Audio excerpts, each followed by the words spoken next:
ఏమైంది? బావగారు మన దివ్య కనిపించట్లేదు. కనిపించకపోవడం అంటే అవునండి కనిపించట్లేదు. ఏంటమ్మా నువ్వు చెప్పేది? వాళ్ళు కిడ్నాప్ చేయమని స్వీట్ కదా. దివ్య ఏమైంది?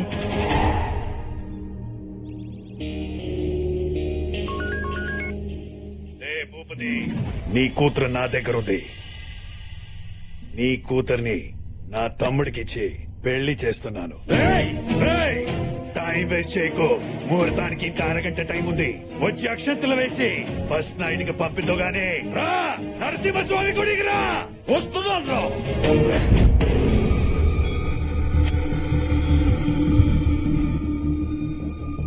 ఎవరెవరు ఫోన్ చేసావు? నీ బాబుకి నీ మావయ్యకి ఇద్దరు వస్తున్నారు. ఏంటి నవ్వుతున్నావు? ఏం లేదు, ఎంతో బిల్డప్ ఇచ్చి నన్ను కిడ్నాప్ చేసావు. బానే ఉంది కదా.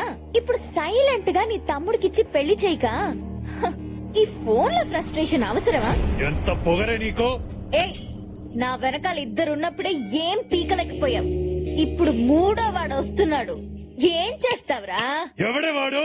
హ, నా మొగుడు. ఏంటి రెచ్చిపోతున్నావు? రాని నా కొడుకుని.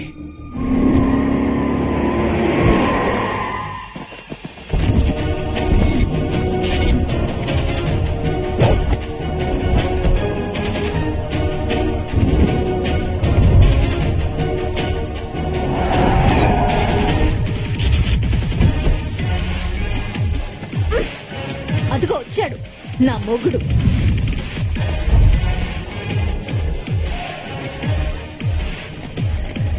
ఆగండి మావయ్య. రేయ్, ముహూర్తానికి అందరూ అందుకున్నారు. గ్రూప్ ఫోటోకి కరెక్ట్ గా ఉన్నారు. గ్రూప్ ఫోటో కాదు గానీ నీ సోలో ఫోటోకి ఫ్రేమ్ రెడీ చేసుకోరా. గంటలో దండ పడద్ది. ఆహా, వీడికి గంట కూడా వేస్ట్ అయ్యి. వాడంతా మగాడా?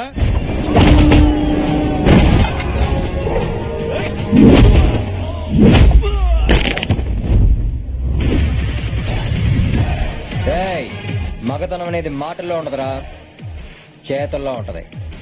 రా. రేయ్!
ఈ ఒక్క వేటు పడితే చాలరా, నీ పక్కకి వాళ్ళ పంతానికి ఫుల్ స్టాప్ పడిపోద్ది. రేయ్, పగంటే ఎదుటి వాటిని చంపటం కాదురా, నీ సంతోషాన్ని నువ్వే చంపుకోవటం. అది తెలుసుకుని హ్యాపీగా బతుకు. పో.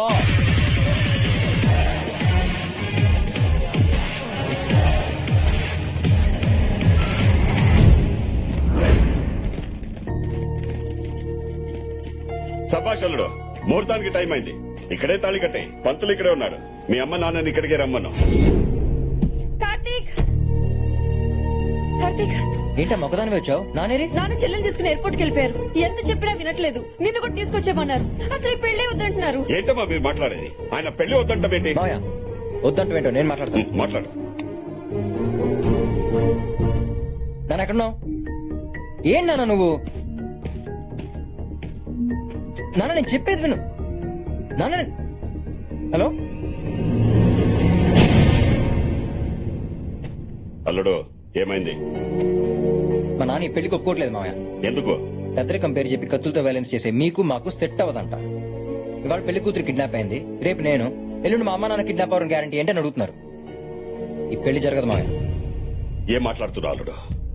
నా కూతుర్ని ప్రేమించింది నువ్వు, 10 మందికి ఈ విషయం తెలిసిపోయాగా నా కూతుర్ని పెళ్లి చేసుకోకపోతే దాని పరిస్థితి ఏంటి? అది కదా మావయ్య, అవతల మా అల్లుడు, నాన్న. ప్రేమించుకున్నది మీరు, పెళ్లి చేసుకోవాలనుకున్నది మీరు, మధ్యలో మీ నాన్న పెత్తనం ఏంటి?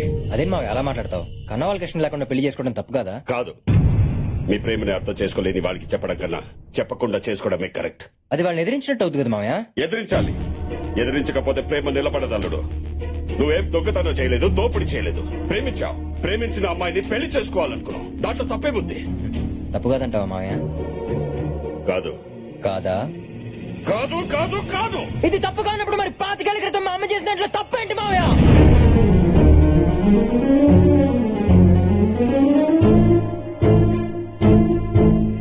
మీ అమ్మ అమ్మా,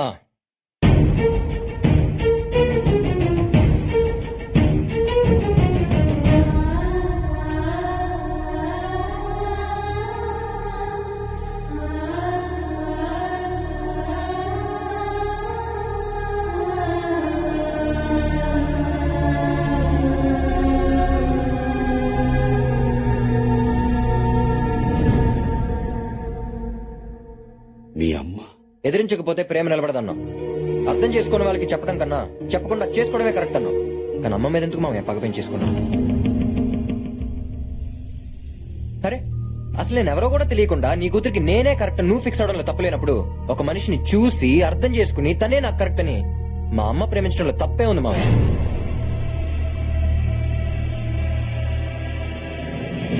మామయ్య, నేను మీ కూతురుని చేసుకోవడం కోసం మీ పగలన్నీ పక్కన పెట్టి మీ చెల్లెల్ని పిలిపించమంటే పిలిపించారు, మీ పంతం పక్కన పెట్టి అత్తయ్యని రప్పించమంటే రప్పించారు. ఏ నేను చెప్పనా మామయ్య, మీ కూతురు అంటే మీకంత ప్రేమ. ఈ ప్రేమలో తప్పు లేనప్పుడు మా నాన్న మీద అమ్మకున్న ప్రేమ తప్పెలా అవుద్ది మామయ్య?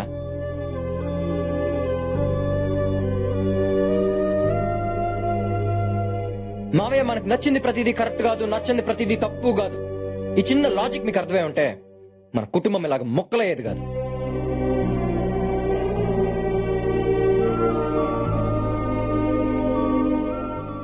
నేను మిమ్మల్ని నిలదీయడానికి రాలేదు మామయ్య, మీ తప్పులు ఎత్తి చూపించడానికి రాలేదు. కానీ 5 ఏళ్లుగా ప్రేమిస్తున్న నాన్న పక్కనే ఉన్నా, కనీ పెంచిన నేనున్నా తన ఆనందం పంచుకోవడానికి నా వాళ్ళు పక్కన లేరనే గుండెకోత మా అమ్మకి ఇంకా ఉండకూడదని వచ్చాను. ఆడపిల్లకి అమ్మ నాన్న కాదు మామయ్య, అన్న ఏ బలం, ఆ బలం మళ్ళీ మా అమ్మకి ఇవ్వాలని వచ్చాను. ఒక్కటి గుర్తుపెట్టుకో మామయ్య, నేను తనని ప్రేమించాను అంటే నా వాళ్ళని ద్వేషిస్తున్నానని కాదు. నేను తనని పెళ్లి చేసుకోవాలనుకుంటున్నానంటే నా వాళ్ళకి దూరం అవ్వాలనుకుంటున్నానని కాదు. ప్రేమించడం అంటేనే దగ్గర అవ్వాలనుకోవడం మామయ్య. ఇది మీకు అర్థమై ఉంటే ఈ పాటికి మనల్ని పిల్లా పాపలతో నిత్యం పండగతో నిండిపోయారు.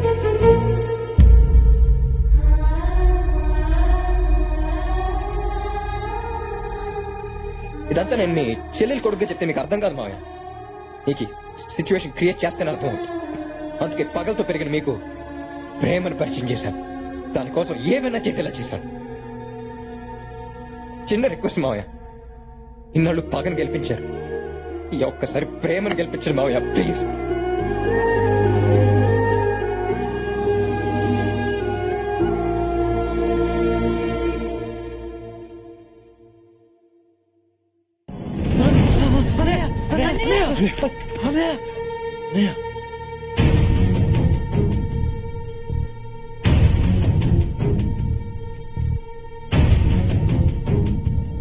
రామ్మా.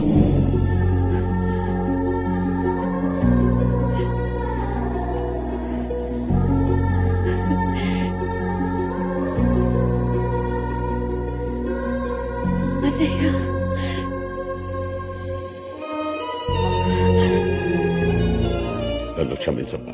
అయ్యో, ఇన్ని రోజులు ఈ ఇల్లు ఇలా అయిపోవడానికి కారణం నువ్వు అనుకున్నాను. నేను నాకు తెలియలేదమ్మా. నువ్వు క్షమించమని అడగాల్సింది నన్ను కాదన్నయ్య, ఆయన్ని. ఆయన లేకపోతే మన కుటుంబం పరువు 25 ఏళ్ల ముందే పోయేది. ఇప్పుడు అవన్నీ ఎందుకమ్మా? ఇప్పుడు చెప్పకపోతే ఇంకెప్పుడు చెప్పలేను. నన్ను చెప్పనివ్వండి. మీరు నా పెళ్లి ఫిక్స్ చేసే టైంకి నా కడుపులో వీడు పెరుగుతున్నాడు. ఆయనకి చెప్పాలంటే భయం, ఆయనకి చెప్పకపోతే మోసం. అందుకని ఆయనకి చెప్పేశాను. అర్థం చేసుకుని పెళ్లి చేసి పంపించారు.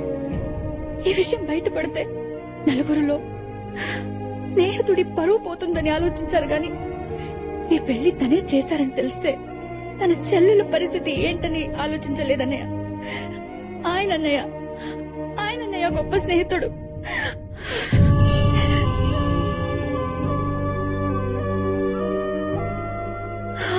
ఆయన అడగాలన్నయ్య మనం క్షమించమని.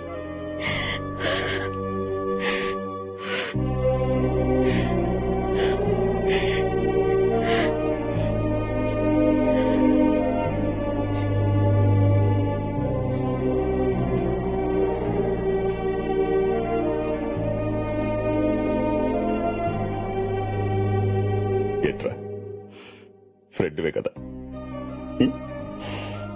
లాగి ఒకటి కొట్టి నువ్వు చేస్తున్న తప్పని ఒక్క మాట చెప్పొచ్చు కదా. ఎరా ఈ మాట చెప్పడానికి 25 ఏళ్ళు పట్టిందా?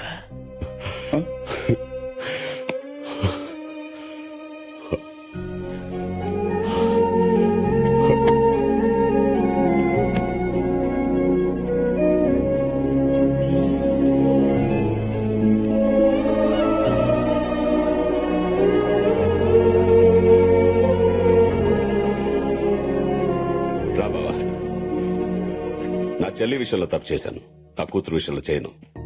అది ఒప్పుకుంటేనే పెళ్లి, లేకపోతే జరగదు. ఓకేనా అల్లుడు? ఓకే మామయ్య. ఏమా నీకు ఈ అబ్బాయి ఓకేనా?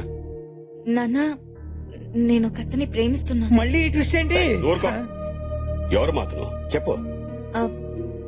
నానా అది బావే.